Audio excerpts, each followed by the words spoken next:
тема за времето. Кое време обаче? Посрещаме Явор Русинов, филолог и писател, чието книги помагат за изграждането на критично мислене. Винаги е удоволствие, когато се виждаме, защото Явор винаги има какво да ни каже. Той е създал видеокурс за отношението на човека към времето. Нека той първи да даде подробности за това. Как ви хрумна на идеята за този курс? Кое налага нуждата от подобен курс? Нужда да се налага от това, че ние живеем във времето и се оказва, че е изключително критичен фактор и той по някакъв начин определя и дори предопределя живота ни. Защото времевата перспектива, която човек има, всъщност решава действията, които той предприема в живота. Нека ви дам накратко няколко примера. Ако вие сте ориентиран към бъдещето, то вие ще действате и ще взимате вашите решения на базата на вашите очаквания. Но ако вие сте ориентиран в настоящето, то вашите решения ще бъдат на базата на вашите емоции, на вашите чувства, това, което в момента чувствате. Няма да бъдат на базата на очакванията. А още по-лошо, ако сте ориентиран към миналото, то ще бъде на базата на вашите спомени. Това е в последната си книга "Парадоксите, които управляват живота". Ако вие кандидатствате, да кажем, 10 пъти на работа и 10 пъти ви отхвърлят, предполагам, че на 11-тия път вече вие ще вземете вашето решение не на базата на очакването, че те ще ви приемат, а на базата на спомена: аз не ставам за нищо, няма да направя никакво действие. А всъщност именно чрез това действие нещата могат да се променят. Перцепцията за времето и как го възприемаме е наистина строго индивидуална. Но можем ли да кажем, че всъщност някъде можем да намерим общо между нас хората или можем да се разделим по възраст, по пол, ако щете? Как мъжете и жените възприемат времето, например? Мъжете и жените не знам как възприемат времето, но въпросът е, че времето действа и при мъжете, и при жените. И интересното е, че ако вие промените времевата перспектива на човек, вие ще промените дори неговата ценностна система.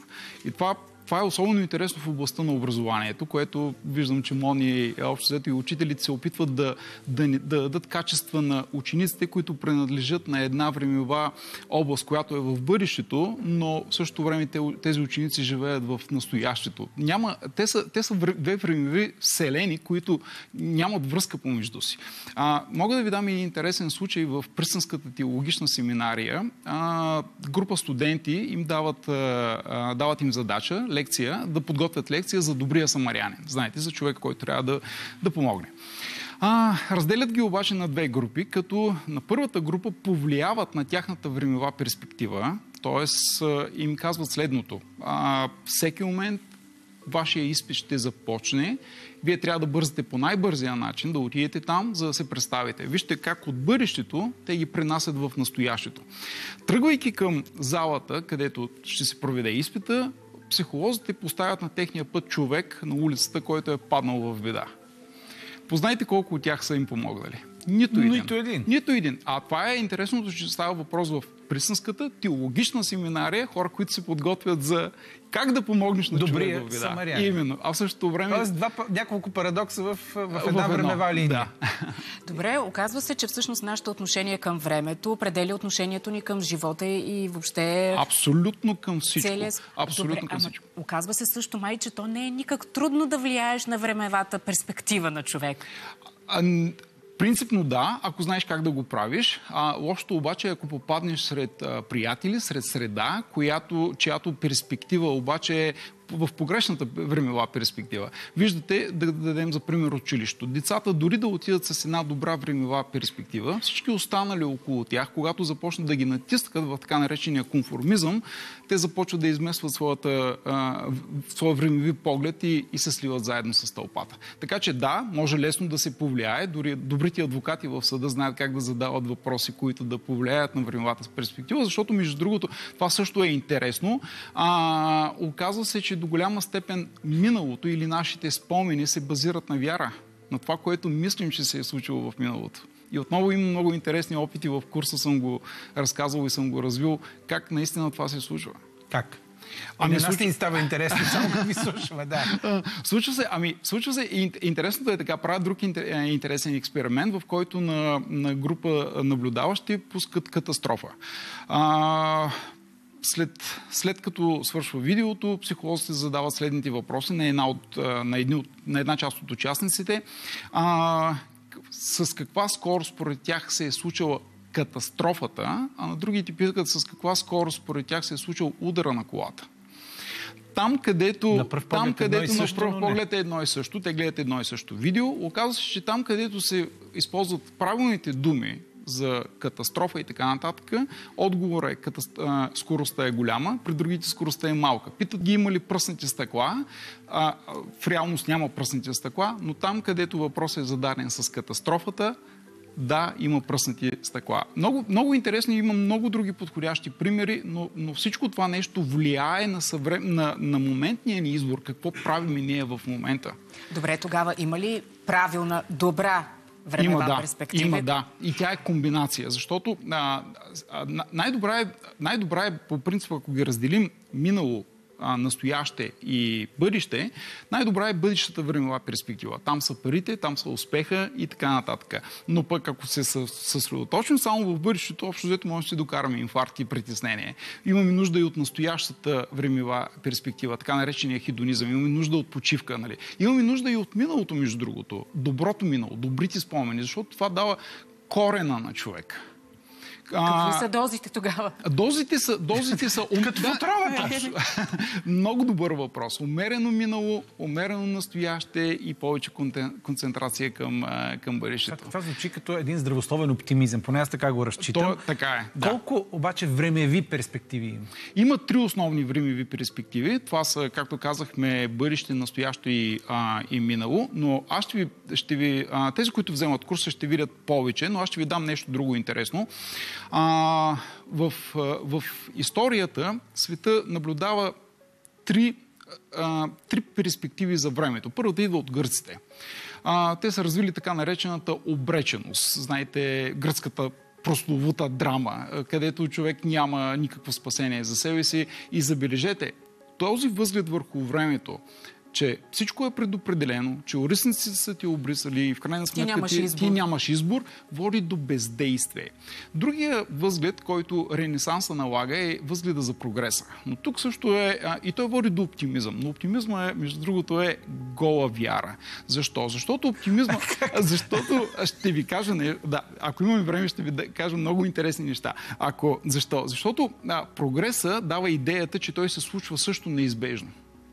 Тоест, дори нищо да правите, света продължава да се развива, нещата ще се случат в нашия живот. Световната социалистическа революция точно на това разчиташе. Прогресът е неизбежен и всички... То е така, но ако вие снемете тази идея в личен план, тогава вие си казвате защо да действам, така или иначе нещата ще се случат в живота ми. Имате тая гола вяра, без да действаме. И естествено, другата идея за времето е така наречената цикличност, която идва от източните религии, че всичко се върти и така или иначе то ще дойде отново.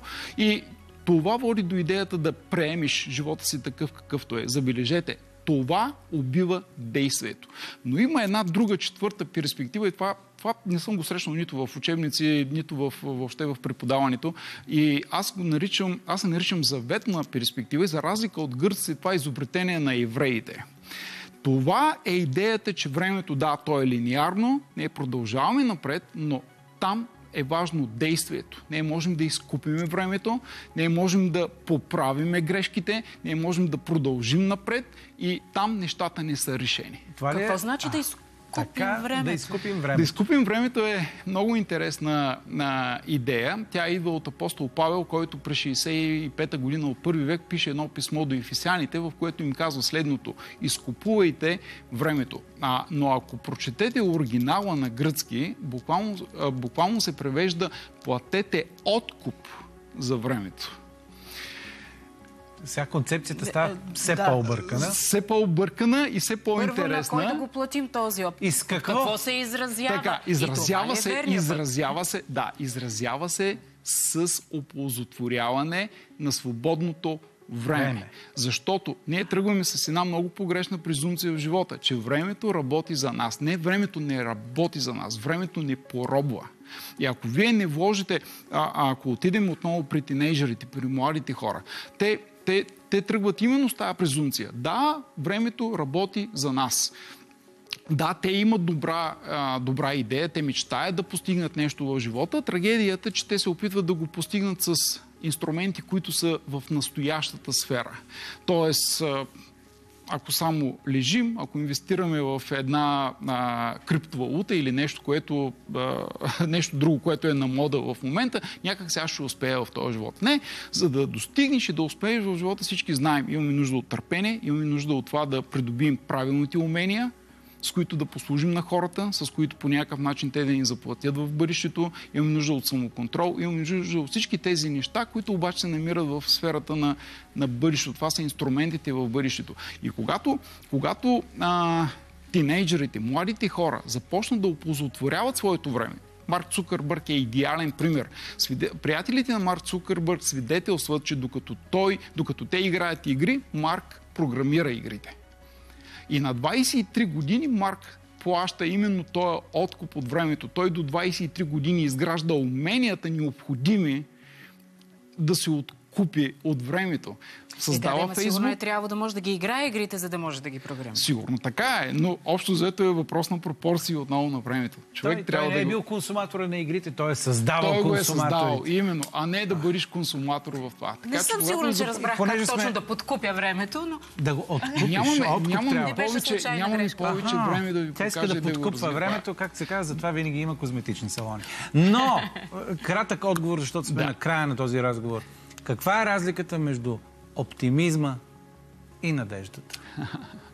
Оптимизма е гола вяра, че нещата просто ще се случат от само себе си. Надеждата включва действие. Лична инвестиция. Ето, действие. Сега ние правим едно важно действие, освен оптимизма, който имаме, и се прехвърляме към съседното студио, за да разберем какви теми и гости са подготвили колегите от